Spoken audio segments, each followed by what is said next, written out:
जी नहीं। उसके बहुत बाद आए हैं। जी बिल्कुल। और उससे पहले उनका बॉलीवुड का करियर शुरू हो चुका था। जी बिल्कुल। पाकिस्तान आके बज़मी साहब ने किस पाकिस्तानी फिल्म का म्यूजिक सबसे पहले दिया? ऐसा भी होता है। ओए होए होए, फजल अहमद करीम फजली साहब की फिल्म। फजल ऐसा भी अहमद होता करीम है। फजली साहब की फिल्म, और उनके फिल्म साज इदारे का तनवीर नाम क्या था? उनके दबिस्तान महदूद। दबिस्तान, उनके घर का नाम भी दबिस्तान गजल था। दबिस्तान गजल था, और चूंकि दबिस्तान लिमिटेड था तो कहते थे लिमिटेड उर्दू का लफ्ज नहीं है डॉक्टर साहब, इसका नाम क्या रखना है? दबिस्तान महदूद। वाह वाह वाह। फजल अहमद करीम फजली साहब, जिनके वालिद क्या थे? मैजिस्ट्रेट थे अपने जमाने में, जस्टिस थे, खुद भी फेडरल सेक्रेटरी थे। एब्सोल्युटली बहुत बड़े ब्यूरोक्रेट थे। अच्छा सर जी, मगर उनके जो इंतखाब है ना, वो पता चलता है कि ब्यूरोक्रेट से कहीं ज़्यादा आगे था। इसलिए कि ऐसा भी होता है, जो फिल्म थी, नईम साहब आप भी सुनिएगा, चांस ऐसे लिए हैं उन्होंने पहली दफ़ा चांस दिया बॉलीवुड से, बम्बई से, खानदेश से आए हुए निसार बज़मी को।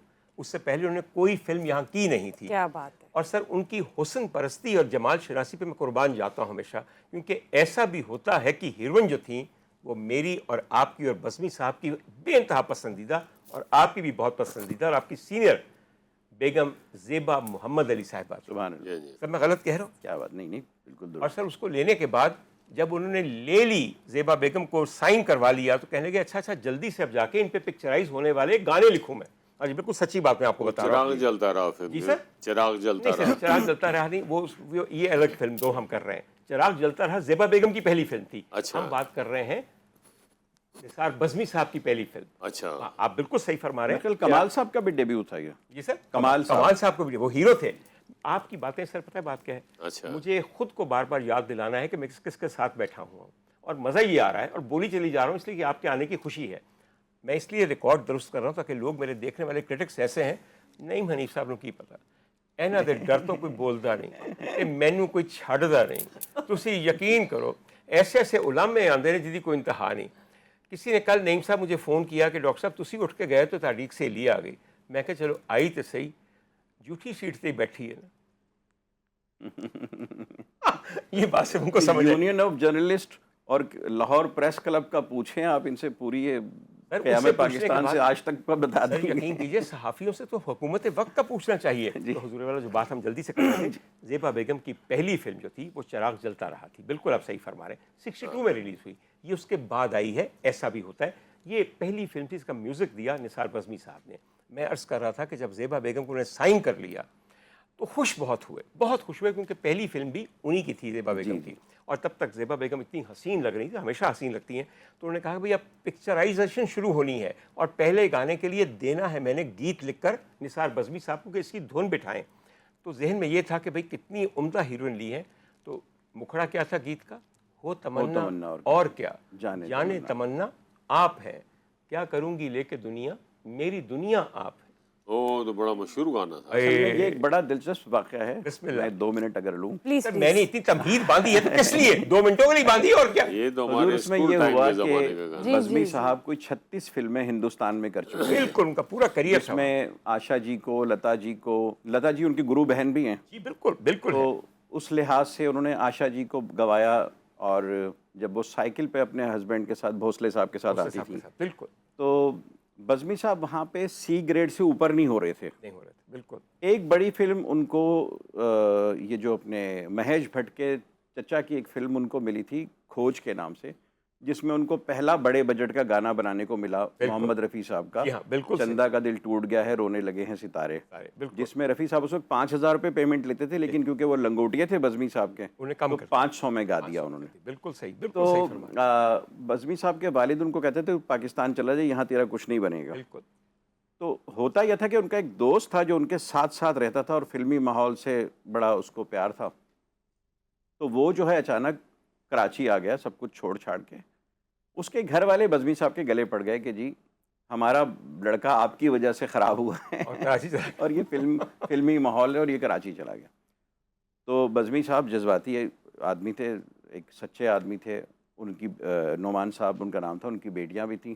तो बज़मी साहब ने बहरी जहाज़ का टिकट लिया और कराची पहुंच गए। उनकी साली बंस रोड पे रहती थी, उनके घर आ गए और नोमान को ढूंढ लिया उन्होंने। नोमान उनको बंदरगाह पे लेने आए और उनको कहने लगे कि सामान बांध, तुझे मेरे साथ वापस जाना है।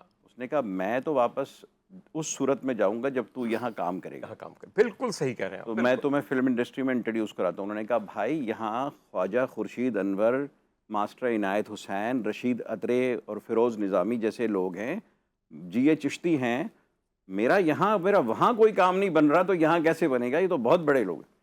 तो उन्होंने कहा कि नहीं, तुम मुझे स्ट्रगल करने दो। उन्होंने कहा देख मैं किसी दफ्तर में नहीं जाऊँगा। तो वो इस चक्कर में नौमान साहब ने स्ट्रगल शुरू की और वो नक्शब जारचवी साहब तक पहुँचे। वाह, उन्होंने एक गंदी गाली दी कि ये कौन साहब हैं। हाँ, बिल्कुल सही। और वो बज़मी साहब को बताया, बज़मी साहब हंस के लोटपोट हो गए, कहने लगे और सुननी है या वापस चलें। वाह, तो उन्होंने कहा और सुनूंगा, लेकिन तुझे फिल्म दिलाए बगैर नहीं जाऊंगा। तो वो इस तगो दो में दबिस्तान गज़ल जा पहुँचे। जी बिल्कुल, जो उनका फजली घर है साहब के फजली घर। साहब का। जी।